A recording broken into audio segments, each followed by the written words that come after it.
कैसे हैं दोस्तों आप लोग। उम्मीद करते हैं कि बेहतर होंगे और अपना तैयारी ज़ोर शोर से कर रहे होंगे। आप लोग का एग्ज़ाम नज़दीक है तो तैयारी तो लाजमी बनता ही है। तो फ्रेंड्स, इस वीडियो में हम लोग बात करेंगे साइंस के महत्वपूर्ण प्रश्नों के बारे में, जो कि सीधे सीधे आपके एग्जामिनेशन में आएंगे। इस वीडियो से मैक्सिमम क्वेश्चन आपको आपके एग्जामिनेशन में देखने को मिलेंगे। तो चलिए दोस्तों, शुरू करते हैं पहला प्रश्न से। पहला प्रश्न कह रहा है कि लघु पथन के समय परिपथ में विद्युत धारा के मान पर क्या प्रभाव पड़ता है। यदि आप लोग तैयारी कर रहे होंगे तो क्वेश्चंस बैंक या फिर प्रीवियस क्वेश्चन देखा होगा तो बहुत बड़े क्वेश्चंस पूछे गए और आप लोगों को पता होना चाहिए कि PYQ क्वेश्चंस जो होता है वो एग्जामिनेशन में मैक्सिमम पूछे जाते हैं। तो सलाह तो यही रहेगी कि आप यदि सेल्फ स्टडी करते हैं तो PYQ जरूर करें। ठीक है, इसका हम लोग आंसर देखते हैं कि लघु पथन के समय क्या होता है कि परिपथ में विद्युत धारा के मान पर क्या प्रभाव पड़ता है। तो सबसे पहले यहाँ पर टर्म आता है लघु पथन। आखिर लघु पथन होता क्या है? तो देखिए, होता क्या है कि हमारे घरों में जो वायरिंग की जाती है उसमें विद्युतमय तार होता है और उदासीन तार होता है। कभी कभार क्या होता है कि तार के ऊपर जो कवर होता है रबर का, वह किसी कारणवश खराब हो जाता है, जिससे क्या होता है कि विद्युतमय तार और उदासीन तार जो होता है वो एक दूसरे से जुड़ जाता है। जिसके कारण क्या होता है कि उदासीन तार का तो प्रतिरोध ऑलरेडी कम होता ही है, जिससे क्या होता है उदासीन तार से विद्युत धारा का प्रवाह होने लगता है, बहुत ज़्यादा मात्रा में विद्युत धारा का प्रवाह होने लगता है। जिसके कारण क्या होता है कि घर में जितने भी उपकरण लगे होते हैं वो सारा का सारा उपकरण क्या हो जाता है, जल जाता है। ठीक है, और इसी को हम लोग क्या बोलते हैं, लघु पतन। यानी कि हम इस तरीके से कह सकते हैं कि विद्युत में जो तार होता है वो और उदासीन तार एक दूसरे के संपर्क में आने के कारण क्या होता है, उससे विद्युत धारा का अचानक प्रवाह होने लगता है, यानी कि तेज़ी से होने लगता है, ज़्यादा होने लगता है। इसी को हम लोग क्या बोलते हैं, लघु पतन कहते हैं। ठीक है, क्वेश्चन कहा गया है कि लघु पतन के समय परिपथ में विद्युत धारा का मान क्या होता है। तो लाजमी सी बात है, जब दोनों तार एक दूसरे से कनेक्ट होंगे तो धारा का मान ज़्यादा बढ़ेगा, यानी कि विद्युत धारा का वैल्यू क्या हो जाएगा, विद्युत धारा का मान काफ़ी ज़्यादा बढ़ जाएगा। ठीक है, विद्युत धारा का वैल्यू क्या हो जाएगा, काफ़ी ज़्यादा बढ़ जाएगा। चलिए दूसरा क्वेश्चन देखते हैं। दूसरा प्रश्न है, प्रकाश के परावर्तन के कितने नियम हैं। देखिए, प्रकाश के परावर्तन के अगर हम नियमों की बात करें तो प्रकाश के परावर्तन के 2 नियम हैं। ठीक है, कौन कौन से नियम हैं? तो देखिए, आपको यहाँ पर पिक दिख रहा होगा। यहाँ पर मैंने एक मिरर लिया है। ये क्या है, एक मिरर है। ठीक है, मिरर के ऊपर मान लीजिए कि मैंने इस तरीके से लाइट को इंसिडेंट कराया तो रिफ्लेक्ट होने के बाद ऐसे चला जाता है। ठीक है, हम जानते हैं कि मिरर का प्रकृति होता है, दर्पण का प्रकृति होता है कि दर्पण पर यदि हम कोई भी प्रकाश की किरण को आपतित कराते हैं तो वह क्या हो जाएगा, परावर्तित कर देगा। ठीक है, और रूल क्या कहता है कि इसमें जो आपतित किरण होती है ये, और परावर्तित किरण होती है ये, और अगर इस आपतन बिंदु पर अगर हम ये अभिलंब डालें तो तीनों क्या होते हैं, एक ही तल में होता है। यानी फर्स्ट रूल क्या कहता है, फर्स्ट रूल तो ये कहता है कि आपतित किरण, परावर्तित किरण और अभिलंब तीनों क्या होते हैं, एक ही तल में होते हैं। ठीक है, उसके बाद सेकंड क्या है कि ये जो इंसिडेंट एंगल बन रहा है, आपतित कोण बन रहा है, आपतन कोण बन रहा है, और ये जो रिफ्लेक्टेड एंगल बन रहा है यानी कि परावर्तन कोण बन रहा है, ये दोनों क्या होते हैं, इक्वल होते हैं। यानी कि angle i is equal to क्या होता है, एंगल आर होता है। तो इस तरीके से हमने देखा कि प्रकाश के परावर्तन के कितने नियम निकल कर के आ रहे हैं, 2 नियम। एक तो आ रहा है कि angle i is equal to angle r, और दूसरा क्या आ रहा है कि आपतित किरण, परावर्तित किरण और अभिलंब तीनों एक ही तल में होते हैं। सब्जेक्टिव टाइप में भी ये क्वेश्चंस पूछे जाते हैं। ठीक है, तो आप इसको ज़रूर याद रखिएगा। अगला प्रश्न है, किसी बल्ब से 220 वोल्ट पर 2 एम्पियर की धारा प्रवाहित होती है तो फिलामेंट का प्रतिरोध क्या होगा। देखिए फ्रेंड्स, न्यूमेरिकल के लिए आप लोगों को चिंता नहीं करनी है, क्योंकि जब एग्ज़ाम नज़दीक आएगा तो हम कोशिश करेंगे कि हम वीडियो लेकर के ही आएंगे आप लोगों के लिए न्यूमेरिकल बेस्ड स्पेशल क्वेश्चन का। ठीक है, जिसमें आपके एग्जामिनेशन में एक भी न्यूमेरिकल नहीं छूटेगा। चलिए फिलहाल हम लोग इसके क्वेश्चन कर लेते हैं। आपने ओम्स लॉ पढ़ा होगा। ओम्स लॉ के अनुसार आपने पढ़ा होगा V इज इक्वल टू क्या होता है, IR होता है, पढ़ा होगा। ठीक है, यहाँ पर पूछा जा रहा है प्रतिरोध। यहाँ पर दिया क्या क्या गया है, हमारा वोल्ट दे दिया गया है, कितना, 220। ठीक है, करंट इलेक्ट्रिसिटी कितना दे दिया गया है, 2 एम्पियर। पूछ क्या रहा है हमसे, रेसिस्टेंस पूछ रहा है। ठीक है, फार्मूला तो आप ये जानते हैं, तो फार्मूला पर लगा दीजिए। V है 220 वोल्ट, तो V के स्थान पर रख दीजिए 220 इज इक्वल टू आई कितना है, 2 एम्पियर इंटू आर। जब इसको इससे डिवाइड कीजिएगा तो कितने टाइम्स जाएगा, 110 टाइम्स चला जाएगा। ठीक है, तो आर इज इक्वल टू कितना हो गया, 110 ओम हो गया आंसर। ठीक है, तो कितना धारा प्रवाहित होगा फिलामेंट से, 110 ओम का प्रतिरोध क्या होगा, प्रवाहित होगा। चलिए अगला प्रश्न देखते हैं। चलिए दोस्तों, नेक्स्ट क्वेश्चन क्या कह रहा है, 1 किलोवाट घंटा का मान कितना होता है। तो सबसे पहले आपको तो ये पता होना चाहिए 1 किलोवाट घंटा आखिर है क्या। देखिए, किलोवाट घंटा जो होता है यह व्यावसायिक ऊर्जा का SI मात्रक है। ठीक है। जब बड़े पैमाने पर हम लोग विद्युत ऊर्जा का यूज़ करते हैं किसी भी व्यवसाय के रूप में, ठीक है, तो वहाँ पर जो हम लोगों का मेज़रमेंट किया जाता है करंट इलेक्ट्रिसिटी की शक्ति को, पावर को, तो कैसे किया जाता है? किलोवाट घंटा में किया जाता है, ठीक है। तो इसका वैल्यू पता करने के लिए हम लोग को ये पता होना चाहिए कि वाट आवर यानी 1 वाट आवर का वैल्यू कितना होता है, ठीक है। तो कभी भी अगर 1 वाट आवर का वैल्यू आपसे पूछे तो याद रखिएगा 1 वाट आवर का वैल्यू होता है 3600 जूल। क्या होता है? 3600 जूल, याद रहेगा।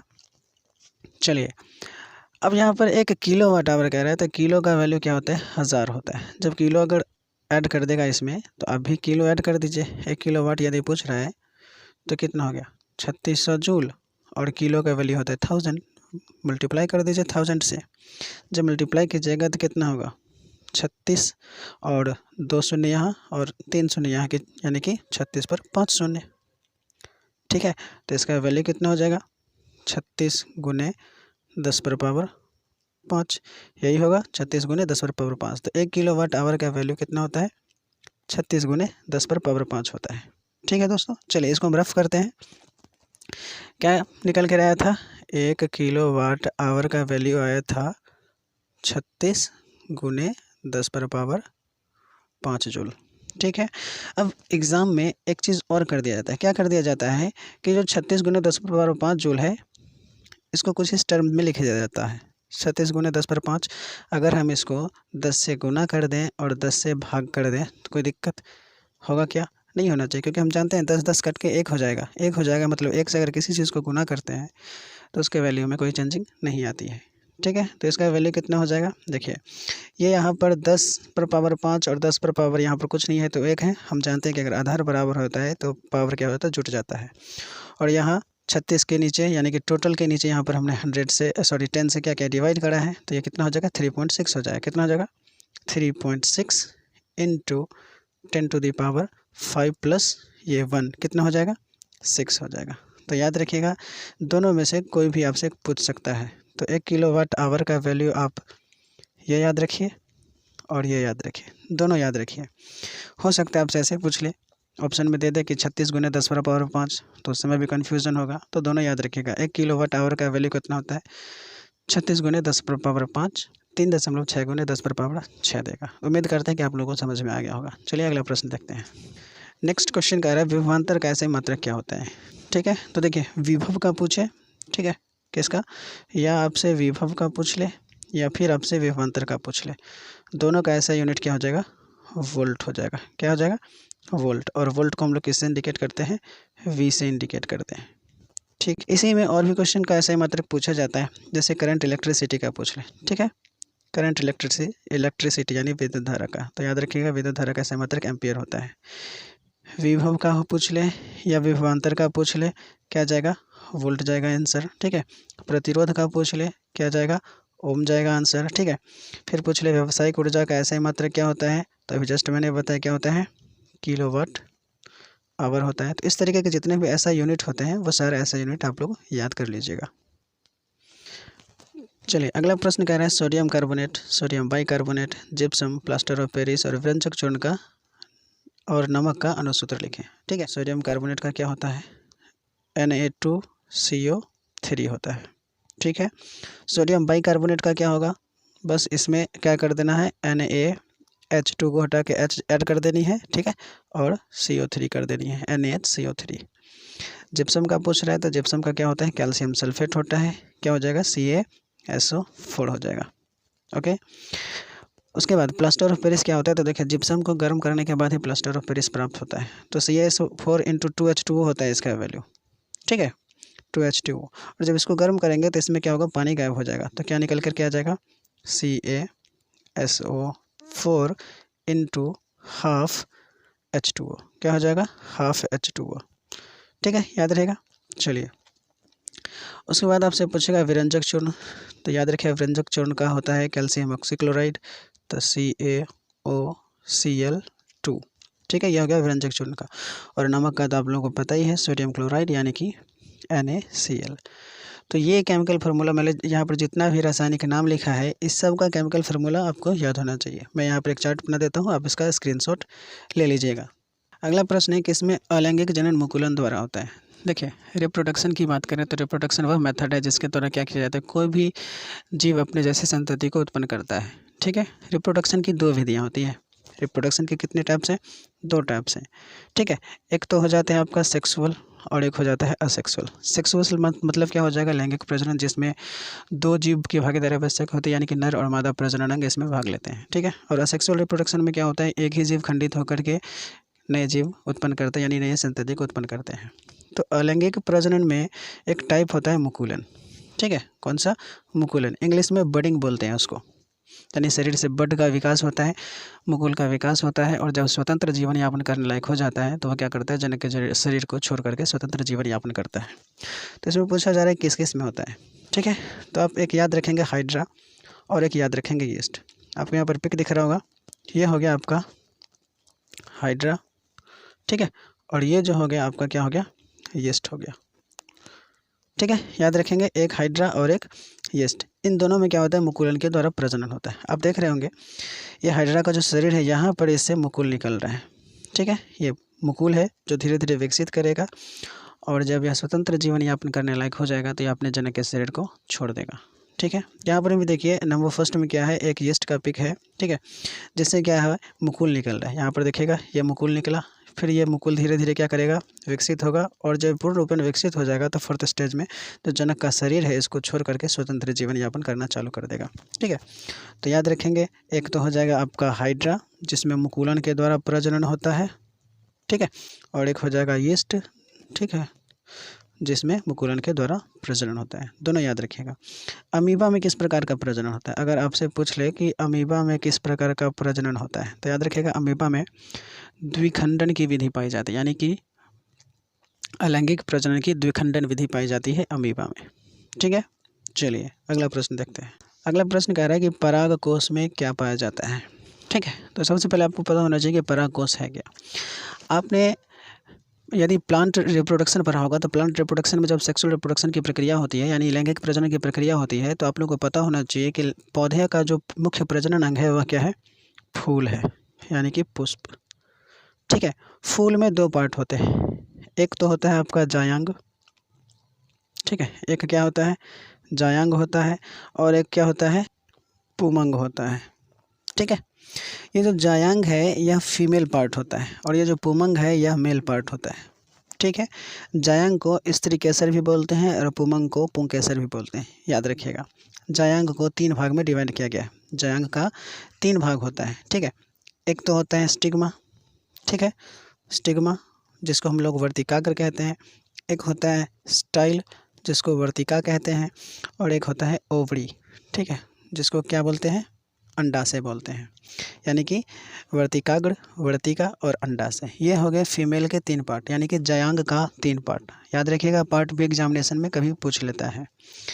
अगर हम मेल पार्ट की बात करें तो मेल पार्ट हो गया आपका पुमंग। पुमंग को दो पार्ट में डिवाइड किया गया, एक तो हो जाएगा आपका परागकोश और दूसरा क्या हो जाएगा आपका तंतु। तो आपसे ये पूछ रहा है कि परागकोश में क्या होता है, तो देखिए ये आपका मेल पार्ट है, यहाँ से लेकर के यहाँ तक का जो पार्ट दिख रहा है ये होता है तंतु, और ये पार्ट जो आप देख रहे हैं ये होता है परागकोश। ठीक है, अगर इस वाले पार्ट को हम लोग जूम करके काटें तो इस तरीके का स्ट्रक्चर देखने को मिलेगा, और आप देख रहे हैं कि ये क्या है, परागकोश है, और परागकोश में यहाँ पर आपको छोटे छोटे दाने देखने को मिल रहे होंगे। ये जो है छोटा छोटा दाना देखने को मिल रहा होगा, ये क्या होता है, तो परागकोश में जो छोटा छोटा दाना पाया जाता है इसको कहा जाता है परागकण। क्या कहा जाता है, परागकण। और यही परागकण जो होता है मेल गैमेट कहलाता है। क्या कहलाता है, मेल गैमेट कहलाता है, यानी कि नर युग्मक कहलाता है।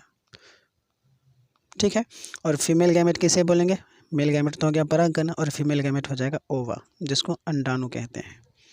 ठीक है, तो याद रखिएगा क्वेश्चन में कहा गया परागकोश में क्या पाया जाता है, तो क्या जवाब हो जाएगा इसका आंसर, परागकण हो जाएगा। क्या हो जाएगा, परागकण। चलिए अगला प्रश्न देखते हैं। कह रहा है ग्वाइटर या घेंघा या गलगंड रोग किसकी कमी से होता है। तो सबसे पहले आपको ये पता होना चाहिए कि ग्वाइटर, घेंघा या गलगंड से शरीर का कौन सा अंग प्रभावित होता है। तो इससे प्रभावित होने वाला अंग है गला। गले में एक ग्रंथि पाई जाती है जिसका नाम है थायराइड। क्या नाम है, थायराइड ग्रंथि। ठीक है, थायराइड ग्रंथि से स्रावित होने वाला एक हार्मोन है जिसका नाम है थायरोक्सिन। क्या नाम है, थायरोक्सिन। थायरोक्सिन हार्मोन का स्राव होता है किससे, थायराइड ग्रंथि से। अब अगर मान लीजिए कि कभी कभार क्या होता है कि थायराइड ग्रंथि थायरोक्सिन का स्राव नहीं करता है। क्यों नहीं करता है? होता क्या है कि हमारे शरीर में यदि आयोडीन की मात्रा कम हो जाती है, ठीक है, किसकी मात्रा? आयोडीन की मात्रा कम हो जाती है तो फिर थायरोक्सिन का निर्माण नहीं होता है, क्योंकि आयोडीन जो है थायरोक्सिन के निर्माण के लिए अनिवार्य है। थायरोक्सिन स्राव तभी होगा जब हमारे शरीर में आयोडीन की मात्रा होगी। अब आयोडीन की मात्रा हमारे शरीर में नहीं है तो थायरोक्सिन का निर्माण नहीं होगा, जिसके कारण क्या होता है कि पीयूष ग्रंथि जो होता है थायराइड ग्रंथि पर अतिरिक्त प्रेशर देता है थायरोक्सिन के सेक्रेशन के लिए, जिसके कारण क्या होता है थायराइड ग्रंथि का आकार बड़ा हो जाता है। और चूंकि थायराइड ग्रंथि का आकार बड़ा हो जाता है तो गला जो होता है, गला का जो आगे वाला भाग होता है वो फूल जाता है, ठीक है, जिसमें सूजन आ जाता है। और इसी को हम लोग क्या बोलते हैं? ग्वाइटर या फिर घेघा रोग बोलते हैं, ठीक है। तो क्वेश्चन में क्या कहा गया कि ग्वाइटर या घेघा या गलगंड रोग किसकी कमी से होता है? तो बेसिकली ये जो हो रहा है आयोडीन की कमी से। किसकी कमी से? आयोडीन की कमी से, क्योंकि आयोडीन नहीं है हमारे शरीर में, आयोडीन नहीं है तो थायरोक्सिन का निर्माण नहीं होगा, और थायरोक्सिन का निर्माण नहीं होगा तो थायराइड ग्रंथि पर अतिरिक्त दबाव पड़ेगा, जिसके कारण थायराइड ग्रंथि का आकार बड़ा हो जाता है। और कौन सा रोग कहलाता है? घेघा रोग कहलाएगा, या ग्वाइटर रोग कहलाएगा, या फिर गलगंड कहलाएगा, ठीक है। उम्मीद करते हैं कि आप लोगों को समझ में आ गया होगा। ये जो थायराइड ग्रंथि होता है, ठीक है, वो हमारे गले में पाया जाता है और उसका स्ट्रक्चर कुछ इस टाइप का होता है, ठीक है। और इसके चारे कोने पर और एक ग्रंथि होती है जिसका नाम होता है क्या? पाराथायराइड। पाराथायराइड ग्रंथि का काम क्या है कि यह शरीर में कैल्शियम की मात्रा को नियंत्रित करता है। किसकी मात्रा को नियंत्रित करेगा? कैल्शियम की मात्रा को नियंत्रित करेगा। अगर शरीर में पाराथायराइड ग्रंथि की सक्रियता कम है, यानी इससे जो केमिकल का सेक्रेशन होता है वह नहीं हो रहा है, तो शरीर में कैल्शियम की कमी हो जाएगी और हड्डियों में छिद्र होना स्टार्ट हो जाएगा, ठीक है। और हड्डियों में छिद्र होना क्या कहलाता है? ऑस्टियोपोरोसिस कहलाता है। ऑस्टियोपोरोसिस रोग क्यों होता है? हड्डियों में छिद्र होने के कारण या हड्डियां कमज़ोर होने के कारण। हड्डियों में छिद्र क्यों होगा और हड्डियां कमज़ोर क्यों होगा? क्योंकि शरीर में कैल्शियम की मात्रा कम हो जाएगी। कैल्शियम की मात्रा कम क्यों हुई? क्योंकि पाराथायराइड ग्रंथि काम करना बंद कर दिया। पाराथायराइड ग्रंथि काम करना बंद कर दिया तो कैल्शियम की मात्रा जो होता है उसका नियंत्रण नहीं हो पाएगा। हम कितना भी कैल्शियम युक्त खाद्य पदार्थ ग्रहण कर लें या फिर टैबलेट्स का यूज़ कर लें, कैल्शियम का लेवल मेंटेन होगा ही नहीं हमारे शरीर में, जिसके कारण अस्थियां कमज़ोर हो जाएगी, दांत कमज़ोर हो जाएंगे और उनमें क्षरण होना चालू हो जाएगा। आकाश का रंग नीला किस घटना का परिणाम है? तो देखिए, आकाश का रंग नीला कहे, ठीक है, या फिर आपसे ये भी पूछ लेगा कि डूबता हुआ सूर्य या फिर उगता हुआ सूर्य लाल क्यों दिखाई देता है, या फिर खतरे का निशान लाल क्यों होता है, तो इस सब का आंसर क्या हो जाएगा? प्रकाश का प्रकीर्णन। प्रकाश का प्रकीर्णन। देखिए होता क्या है प्रकाश के प्रकीर्णन में, जब आप लोगों ने पढ़ा होगा डिस्पर्सन ऑफ लाइट, प्रकाश का वर्ण विक्षेपण, तो आपने पढ़ा होगा कि यदि किसी प्रिज्म से अगर श्वेत प्रकाश को गुजारा जाता है तो वह 7 रंगों में क्या हो जाता है? डिवाइड हो जाता है, ठीक है। 7 रंगों में सबसे ऊपर होता है रेड। अगर एक पट्टी प्राप्त होती है इसको बोलते हैं स्पेक्ट्रम, तो सबसे ऊपर होता है रेड और सबसे नीचे क्या हो जाएगा? बैगनी, ठीक है। सबसे ऊपर रेड, सबसे नीचे बैगनी, तो इसको क्या बोलते हैं? विबजियोर बोलते हैं। क्या बोलते हैं? विबजियोर, मतलब violet, indigo, blue, green, yellow, orange और रेड। तो ये जो रेड है इसका तरंग दैर्घ्य सबसे ज़्यादा होता है। क्या होगा? तरंग दैर्घ्य जो होता है इसका सबसे ज़्यादा, और इसका क्या होता है? सबसे कम होता है। एक ट्रिक बता रहा हूँ, याद रखिएगा, इससे रिलेटेड बहुत सारे क्वेश्चन पूछे जाते हैं। चूँकि लाल रंग का तरंग दैर्घ्य ज़्यादा होता है तो इसके पास शक्ति ज़्यादा है तो यह कम गिरेगा, यानी कम झुकेगा, तो लाल रंग का प्रकीर्णन बहुत कम होता है, जिससे कारण यह दूरी तक जाता है। इसीलिए खतरे का निशान भी लाल कलर का यूज किया जाता है ताकि यह दूर से ही प्रेक्षक को दिखाई दे, ठीक है। और सूर्यास्त और सूर्योदय के समय भी रेड कलर का दिखाई देता है, क्योंकि वहाँ से यानी सूर्य से सिर्फ लाल कलर ही हमारी आंखों तक पहुँच पाता है, बाद बाकी सारा कलर ऊपर ही क्या हो जाता है? प्रकीर्णित हो जाता है। याद रखिएगा, लाल रंग का सिर्फ और सिर्फ तरंग दैर्घ्य ज़्यादा होता है, बाद बाकी कुछ भी पूछें तो कम होगा, जैसे अपवर्तनांक कह ले या फिर प्रकीर्णन कह ले, यह सारा का सारा क्या होता है? कम होता है। याद रखिएगा, यह तरीका है याद रखने का कि लाल रंग का सिर्फ और सिर्फ तरंग दैर्घ्य ज़्यादा होगा, बाद बाकी कुछ भी कह ले तो आप क्या करेंगे? कम आंसर करेंगे, ठीक है। बैगनी का तरंग दैर्घ्य कम होता है, बाद बाकी सब चीज़ ज़्यादा होता है, यानी कि तरंग दैर्घ्य कम हो गया, लेकिन अगर अपवर्तनांक पूछ ले तो ज़्यादा होता है, या फिर प्रकीर्णन पूछ ले तो भी क्या होता है? ज़्यादा होता है, ठीक है। तो उम्मीद करते हैं कि सारा पॉइंट आपको समझ में आ गया होगा। चलिए अगला प्रश्न देखते हैं। नेक्स्ट क्वेश्चन है, कमरे के तापमान पर द्रव अवस्था में पाए जाने वाले धातु तथा अधातु का नाम लिखें। देखिए काफ़ी महत्वपूर्ण प्रश्न है, सारे प्रश्न मैंने जो इंक्लूड किए हैं वो सारा इंपॉर्टेंट क्वेश्चन है, ठीक है। तो चलिए धातु की बात कर लें। जो कमरे के ताप पर द्रव अवस्था में होता है तो धातु कौन हो जाएगा आपका, धातु हो जाएगा आपका पारा। क्या हो जाएगा, पारा, जिसका संकेत होता है Hg। ठीक है, हाइड्राइड जाइरम बोलते हैं, इसका लैटिन नाम है। अधातु क्या हो जाएगा, तो याद रखिएगा अधातु जो हो जाएगा वो हो जाएगा आपका ब्रोमीन। क्या हो जाएगा, ब्रोमीन। संकेत क्या है इसका, तो संकेत है इसका Br। याद रखिएगा, इंपॉर्टेंट है। नेक्स्ट क्वेश्चन है ओम के नियम का गणितीय मान क्या होता है। तो देखिए ओम चाचा ने एक नियम दिया था, है ना। क्या नियम दिया था कि यदि कोई भी चालक तार है, ठीक है, यदि कोई चालक तार है और इसको अगर हम बैटरी से कनेक्ट करते हैं, किससे, बैटरी से कनेक्ट करते हैं, ठीक है, और जब इससे हम लोग करंट इलेक्ट्रिसिटी प्रवाहित करेंगे तो करंट इलेक्ट्रिसिटी इधर की ओर जाएगा, ठीक है ना। तो ये जो ये सिरा है और ये सिरा है, दोनों सिरों पर क्या होगा, विभवांतर उत्पन्न होगा। क्या उत्पन्न होगा, विभवांतर उत्पन्न होगा। तो कहने का मतलब यह है कि ओम ने क्या कहा था कि अगर कोई भी विद्युत परिपथ है और ये अगर उसमें एक चालक तार है तो चालक तार के अगर फिजिकल स्टेट में कोई चेंजिंग ना किया जाए, भौतिक अवस्था में कोई परिवर्तन ना किया जाए, खास करके किस में, ताप में, ठीक है, ताप में अगर कोई परिवर्तन ना किया जाए तो इससे प्रवाहित होने वाली विद्युत धारा, है ना, विद्युत धारा किसके समानुपाती होगा, दोनों चालक के सिरे पर उत्पन्न विभवांतर के। ठीक है, यानी कि चालक तार के भौतिक अवस्था खास करके ताप में कोई परिवर्तन ना किया जाए तो चालक के दोनों सिरों पर उत्पन्न विभवांतर विद्युत धारा के क्या होगा, समानुपाती होगा। ठीक है, यदि समानुपाती का चिन्ह हटाते हैं तो एक कांस्टेंट वैल्यू आ जाता है आर आई, यानी कि V इज इक्वल टू क्या हो जाएगा, आर आई। इससे 3 फार्मूला निकलता है, याद रखिएगा। ठीक है, क्या, V is equal to r i, यदि आर को इधर छोड़ देते हैं आई इधर ले आते हैं तो V is equal to i is equal to r, एक ये निकल करके आ गया। ठीक है, ये रेसिस्टेंस का निकल करके आ गया। और यदि आई को ही छोड़ देते हैं तो V is equal to V upon R is equal to I. तो ये 3 फार्मूला निकलता है, तीनों का तीनों फार्मूला आप याद रखेंगे। तो क्वेश्चन कहा गया ओम के नियम का गणितीय मान क्या होता है, तो ओम के नियम का गणितीय मान क्या हो जाएगा, V is equal to i r. ठीक है, V इज इक्वल टू क्या हो जाएगा, आई आर हो जाएगा। नेक्स्ट क्वेश्चन कह रहा है दीर्घ दृष्टि दोष का निवारण किस लेंस के द्वारा किया जाता है। तो देखिए दृष्टि दोष जो होते हैं हमारे आँख में बहुत सारे प्रकार के होते हैं। ठीक है, हमारा जो सिलेबस है उसमें 3 प्रकार का पढ़ना है, दीर्घ दृष्टि दोष, और एक हो जाएगा आपका निकट दृष्टि दोष, ठीक है, और एक हो जाएगा जड़ा दृष्टि दोष। ठीक है, तो दीर्घ दृष्टि दोष क्या होता है, तो देखिए दीर्घ दृष्टि दोष में क्या होता है, दूर की वस्तु स्पष्ट दिखाई देती है लेकिन नज़दीक की वस्तु नहीं दिखाई देती है, उल्टा होता है।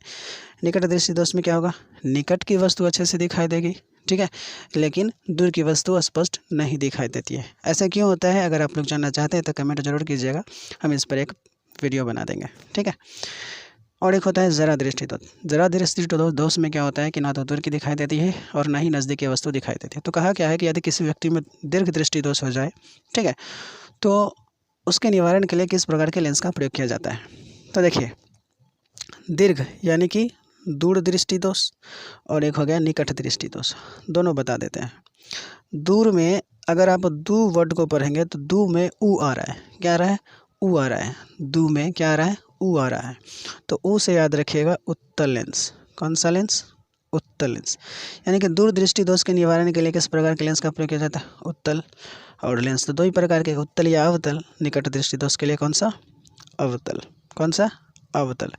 लेकिन जब जड़ा कह लेगा, ठीक है, जड़ा दृष्टि दोष कह लेगा तब तो गड़बड़ हो गई ना बात। तब क्या होगा, तो क्या किया जाता है, दोनों लेंस को मिला करके एक लेंस तैयार किया जाता है जिसे बोलते हैं बाईफोकल या फिर द्विफोकसी बोलते हैं। क्या बोलते हैं, द्विफोकसी लेंस बोलते हैं या फिर इंग्लिश में बाईफोकल लेंस बोलते हैं। तो दूर दृष्टि दोष के लिए उत्तल लेंस का, निकट दृष्टि दोष के लिए अवतल लेंस का और जरा दृष्टि दोष के लिए द्विफोकसी लेंस का। एक और प्रश्न पूछा जाता है कि सुस्पष्ट दर्शन की न्यूनतम दूरी कितनी होती है। तो जब न्यूनतम पूछ लेगा तो याद रखिएगा न्यूनतम कितना हो जाएगा, 25 सेंटीमीटर। याद रखिए, यानी कम से कम 25 सेंटीमीटर की दूर रखी वस्तु को देख सकते हैं। और अधिकतम कितना, तो मैक्सिमम कितना हो जाएगा, तो याद रखिएगा अनंत। आपका क्षमता, आप जहाँ तक देख लो, आपकी मर्जी, आपका आँख है। ठीक है, आप अनंत जहाँ तक चाहो वहाँ तक देख सकते हो, लेकिन न्यूनतम दूरी जो है वह 25 सेंटीमीटर, यानी कि स्पष्ट दर्शन की न्यूनतम दूरी 25 सेंटीमीटर और अधिकतम दूरी अनंत होती है। तो चाप की माप किस उपकरण के द्वारा की जाती है। तो देखिए रक्तचाप होता क्या है, देखिए हमारे शरीर में ब्लड के सर्कुलेशन के लिए बहुत सारी कोशिकाएँ हैं। ठीक है, कुछ कोशिकाएं मोटी, कुछ कोशिकाएं पतली और कुछ कोशिकाएं बहुत मोटी है। ठीक है, तो जो सबसे मोटी कोशिका होता है उसको बोलते हैं धमनी। क्या बोलते हैं, धमनी बोलते हैं। और धमनी खास करके शुद्ध रक्त का परिवहन कराता है, ठीक है, याद रखिएगा। और धमनी से जो पतला होता है वह होता है शिरा, कौन सा, शिरा। और शिरा से जो पतला होता है उसको बोलते हैं केशिका, ठीक है।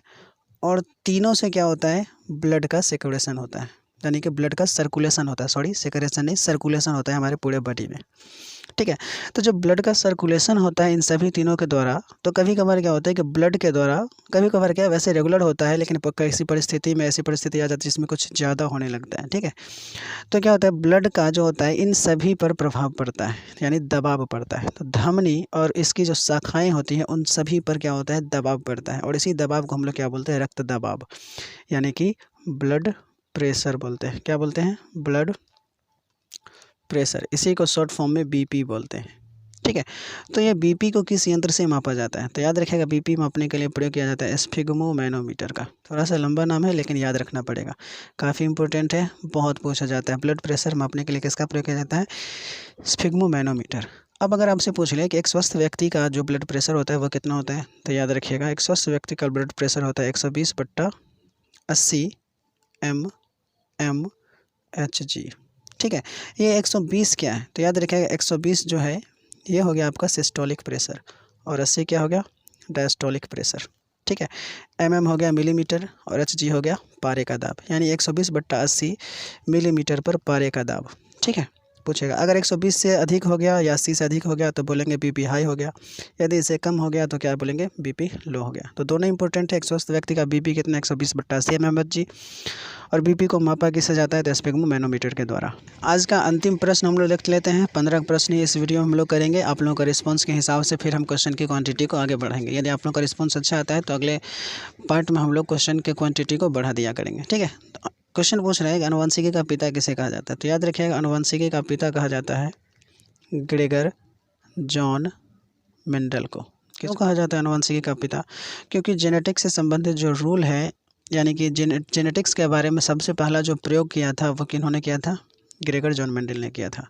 और इन्होंने अपने प्रयोग के लिए किस प्रकार के पौधे का चयन किया था, तो याद रखिएगा बहुत बार पूछा जाता है। इन्होंने अपने आनुवंशिकता से संबंधित प्रयोग के लिए मटर के पौधे का चुनाव किया था, ठीक है। इन्होंने 2 प्रयोग किया था, एक किया था एक संकर संकरण, ठीक है, एक संकर संकरण, ठीक है, और एक क्या था द्विगुण संकरण, एक क्या क्या था, द्विगुण संकरण।